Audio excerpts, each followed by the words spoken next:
ஓம் நம சிவாய ஓம் நம சிவாய ஓம் நம சிவாய.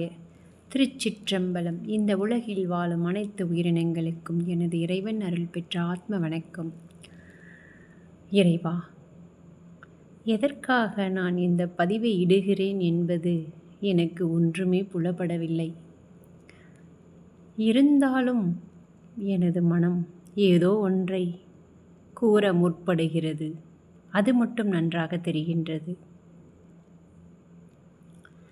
என்னவென்றால், இந்த உலகில் இப்பொழுதெல்லாமே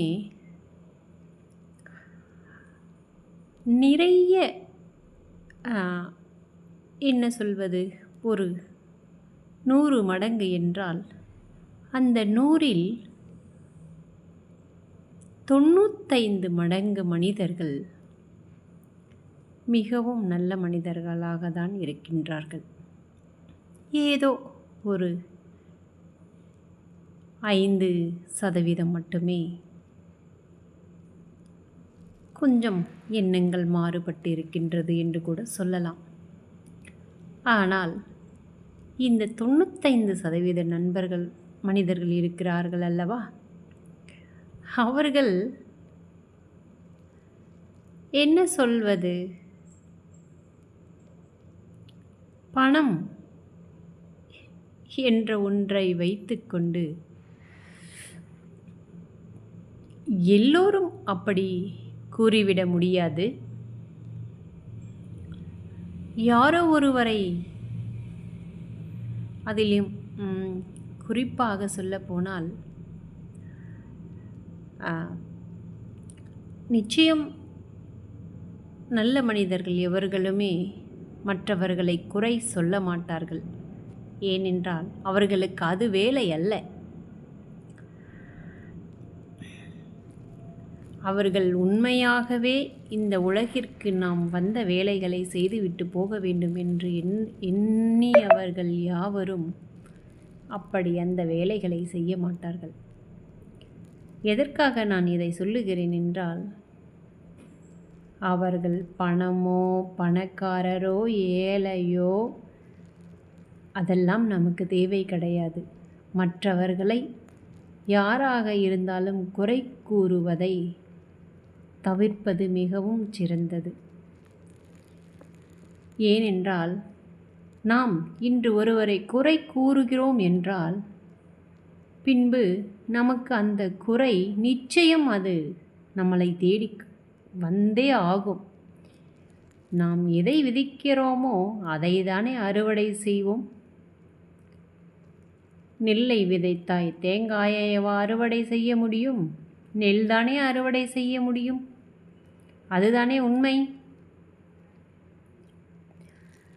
ஏனென்றால் ஒவ்வொரு மனிதர்களும், தயவு கூர்ந்து சொல்லுகிறேன், இந்த பதிவை பார்ப்பவர்கள் யாராக இருந்தாலும் சொல்கிறேன், நிச்சயம் உங்களுடைய மனதில் ஏதாவது, நீங்கள் பணக்காரராக இருக்கலாம் அல்லது ஏழையாக இருக்கலாம், எப்படியாற்பட்டவர்களாக இருந்தாலும் சரி, மற்றவர்களுக்கு உங்களால் முடிந்தவரை ஒரு சின்ன உதவியாகவாது இருந்துவிட்டு போங்கள். ஏனென்றால் உங்களை அதற்காக தான் இறைவன் படைத்திருப்பார். ஆனால் அதை நாம் உணர்வதே கிடையாது. நாம் நமக்கு மட்டும்தான் என்று மட்டும்தானே நாம் வாழ்கிறோமோ தவிர, மற்றவர்களுக்கு நம்மால் உதவ முடியும், ஆனால் உதவ மாட்டோம். ஏனென்றால் நமது மனம் அப்படி மாறிவிட்டது. நிச்சயம் சொல்கிறேன், உங்களுக்கு ஒரு உதவி, ஒரு வாய்ப்பு வருகிறது என்றால் நிச்சயம் அந்த வாய்ப்பை நீங்கள் பயன்படுத்தி கொள்ளுங்கள்.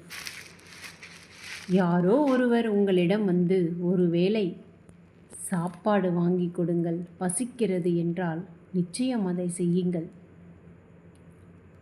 உங்களிடம் யாரோ ஒருவர் வந்து எனக்கு இந்த உதவி வேண்டும், கொஞ்சம் உங்களால் செய்ய முடியுமா என்றால் நிச்சயம் அதை செய்யுங்கள். ஏனென்றால் நான் இதை உங்களிடம் சொல்லியே ஆக வேண்டும். எனக்கு கொஞ்ச நாளைக்கு முன்னாடி ஓர் அண்ணா எனக்கு சொல்லியது இந்த வார்த்தை என்னவென்றால், கேட்பவனுக்கு தெரியாது கொடுப்பவன் இறைவன் என்று, கொடுப்பவனுக்கு தெரியாது கேட்பவன் இறைவன் என்று என்ற அந்த வார்த்தையை ஏதோ ஒரு வண்டியில் எழுதியிருந்ததாக எனக்கு ஒரு அண்ணா கூறினார். நான் எதற்காக இதை கூறுகிறேன் என்றால், எவ்வளவோ மனிதர்களுக்கு உதவக்கூடிய அளவுக்கு அவர்களுக்கு அனைத்தும் இருக்கும். ஆனால் அவர்களுக்கு அந்த மனம் இருக்காது. அந்த மனதை தயவு செய்து வர வைத்து கொண்டு உங்களால் முடிந்த வரை அந்த உதவிகளை நீங்கள் செய்யுங்கள். நீங்கள் உதவி செய்து பாருங்கள், அதனுடைய பலன் உங்களுக்கு எப்படி இருக்கும் என்று நிச்சயம் கூறுகிறேன்.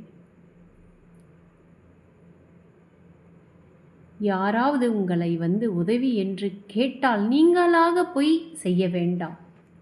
இதை நீங்கள் யார் பார்ப்பீர்கள் என்று கூட எனக்கு தெரியாது.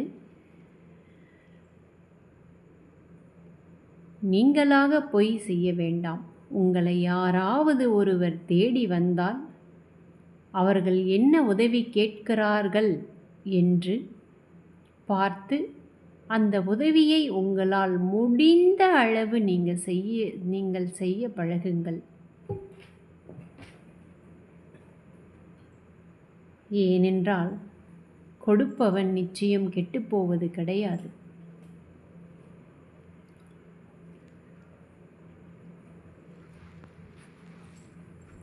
இதை நான் எதற்காக கூறுகிறேன் என்றால், நிறைய மனிதர்கள் நிறைய காசு பணம் வைத்திருக்கிறார்கள். ஆனால் அவர்களுக்கு கொடுக்க மனம் இல்லாமல் நோய்வாய்ப்பட்டு கிடக்கிறார்கள். ஆனால் நீங்கள் பாருங்களேன், பணம் இல்லாத நண்பர்கள், பணம் இல்லாத மனிதர்கள், அவர்களிடம் மனம் இருக்கும், கொடுக்க வேண்டும் என்ற எண்ணங்களும் மனங்களும் இருக்கும். ஆனால் அவர்களுக்கு பணம் இருக்காது. ஆனால் பணம் இருக்கும், ஆனால் கொடுக்கக்கூடாது என்ற மனம் நிறைய மனிதர்களுக்கு இருக்கின்றது. இதை மாற்றி அமைத்து கொள்ளுங்கள் மக்களே.